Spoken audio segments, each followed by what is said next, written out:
6:15, this is the Sri Lanka Broadcasting Corporation. The news edited by Catherine Pereira and read by Lavani Vijayatunga. First, we take a look at the headlines. An advisory for heavy rain, strong winds and rough seas issued to several provinces. The highest rainfall has been reported in the Agalavatta area in the Kalutara district. State Minister Shahan Semasinghe says that the cause for the economic collapse is attributed for not implementing targeted legal framework. President Ranil Wickremesinghe engages with several youth organizations. In news overseas, ANC vote collapses in historic South Africa election results. Those are the headlines, and now let's move on to the details of the local news. An advisory for heavy rain, strong winds and rough seas was issued to several provinces. According to the advisory, the sea areas extending from Beruwala to Pothuville via Galle and Hambantota will be very rough at times with strong gusty winds up to 60 km per hour. The sea areas extending from Kalpitia to Beruwala via Colombo will be rough at times with strong gusty winds up to 55 km per hour. Showers or thunder showers will occur at times in these sea areas, and heavy showers may occur at times in other places.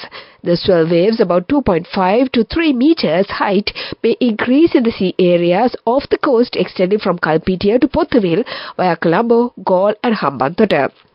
There is a possibility that the near-shore sea areas off the coast extending from Colombo to Mathura via Galle may experience surges due to swell waves.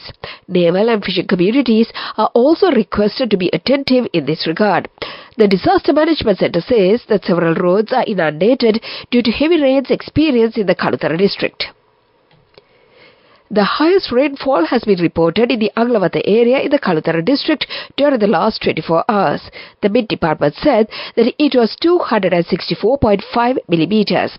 The department also stated that the water levels in the Kalu, Gig and Nilwala rivers have risen. People residing in the low-lying areas have been requested to be more vigilant in this regard. Several low-lying areas in the vicinity of the Gingaga have been inundated due to heavy rains. State Minister Shahan Semasinghe says that the cause for the economic collapse has been attributed for not implementing targeted legal framework. The gross domestic product in the year 2022 was at 128%, and it has been proposed to reduce the debt burden up to 5% at the end of the year 2032. Speedy measures will be taken to achieve this goal. He made these remarks at a media briefing held in Colombo recently. This is the news from the Sri Lanka Broadcasting Corporation. And we continue with more local news. President Ranil Wickremesinghe hosted a gathering of several youth-oriented organizations in the significant event titled Youth Dialogue, Sri Lankan Youth Leaders for Tomorrow. The President interacted with youth representatives on a variety of topics, including the ongoing reform agenda and recovery efforts initiated by the government. This event was part of an ongoing youth engagement program organized by the Presidential Secretariat. Emphasizing the pivotal role of youth in shaping Sri Lanka's future, President Wickremesinghe highlighted the importance of their involvement in the country's journey towards success. Responding to questions from the enthusiastic youth participants, the President welcomed their engagement and directed his staff members to collaborate with them. He instructed them to devise a concrete mechanism and a strategy to effectively utilize the skills and perspectives of the youth.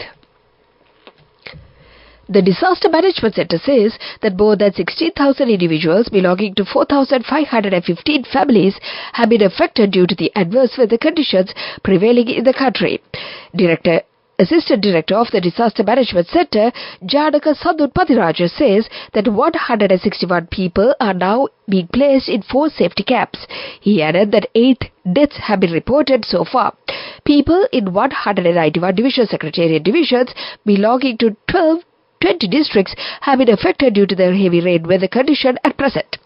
28 houses have been severely damaged and more than 50,000 houses have been partially damaged. The National Building Research Organization says that landslide warnings issued to several districts yesterday will be extended further. Accordingly, the Landslide Early Warning Center of the National Building Research Organization has issued landslide early warnings to the districts of Colombo, Kandy, Kagala, Kurragala, Nuwara Eliya and Ratnapura, which will be valid until 7 a.m. tomorrow. Accordingly, Level 2 landslide early warnings have been issued to the division secretariats, divisions and the surrounding areas of Ambagamuwa in the Nuwara district and Ratnapura, Balangoda, Aliyagoda and Ibulpe in the Ratnapura district. And to conclude the local news, the headlines once again. An advisory for heavy rain, strong winds and rough seas issued to several provinces. The highest rainfall has been reported in the Aglavata area in the Kalutara district. State Minister Shahad Sebasinghe says that the cause for the economic collapse is attributed for not implementing targeted legal framework. President Ranil Wickremesinghe engages with several youth organizations. And that was the local news.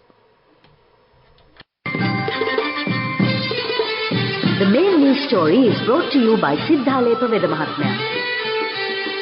The main news story for this evening, Colombo district inflation eased further to 0.9% in May from 1.5% in April as both food and non-food prices continued their months-long streak of declines, although the prices could firm up slightly in the coming months due to somewhat higher prices for staples as a result of the current weather and reviving of economic activities with the low interest rates.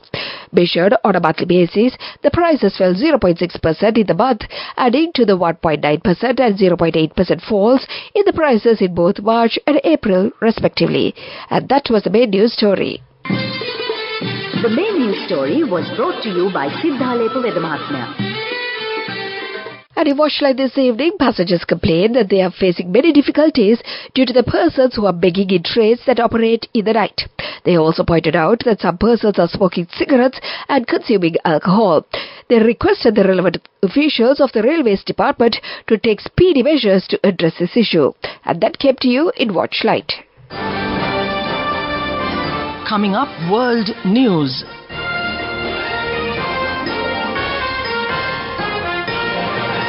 Headlines of the world news: ANC vote collapses in historic South Africa election results.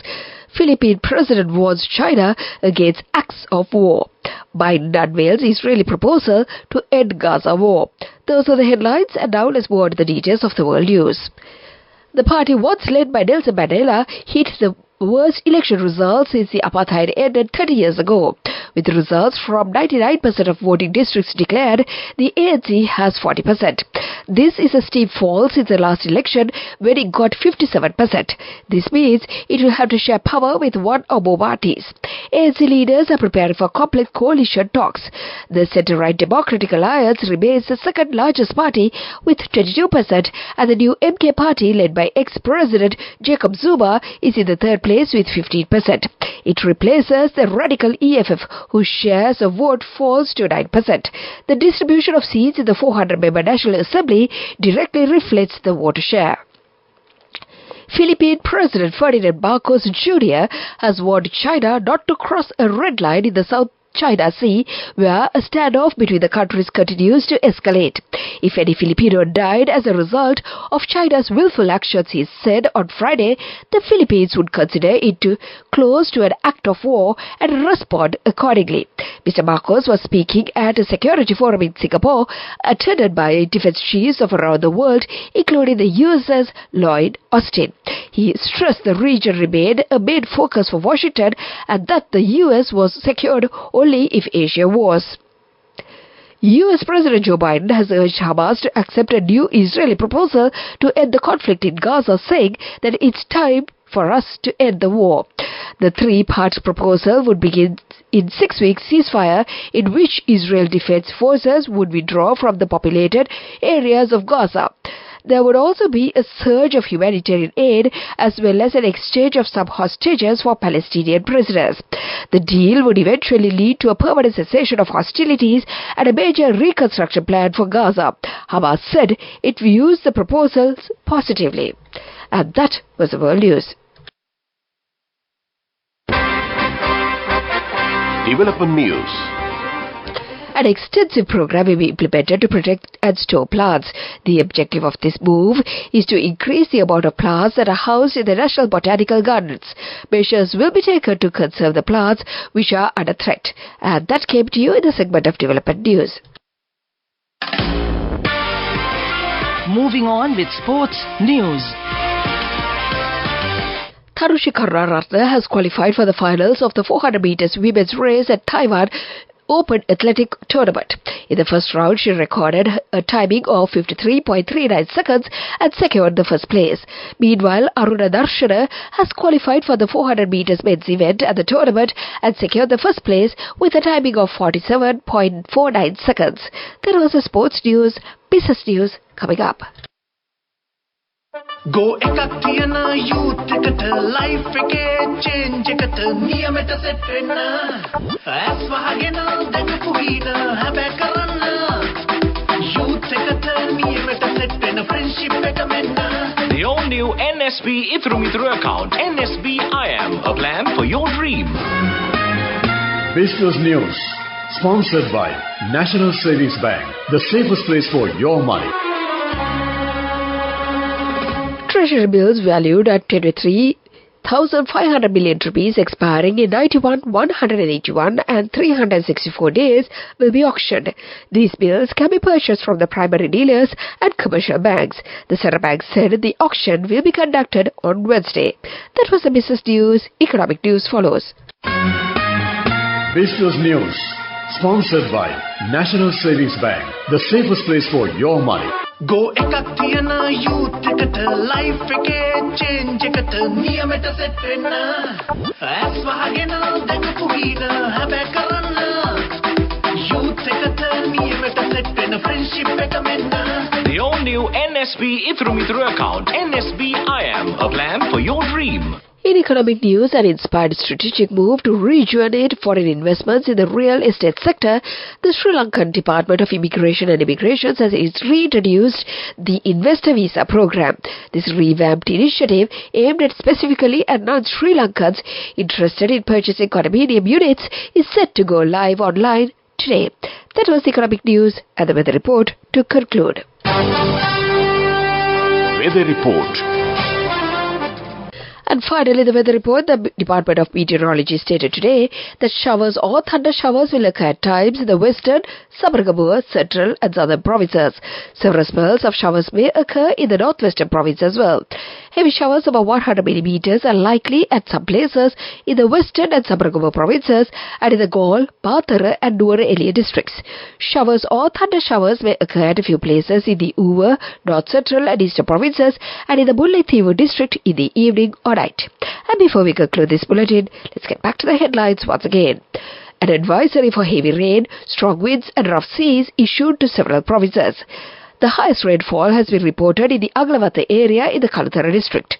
State Minister Shahad Semasinghe says that the cause for the economic collapse is attributed for not implementing targeted legal framework. President Ranil Wickremesinghe engages with several youth organizations. And in news overseas, ANC vote collapses in historic South Africa election results. And with that, we conclude this bulletin of news. Now it's back to your regular Saturday evening host, my friend Shandiva, on the other side of the glass panel.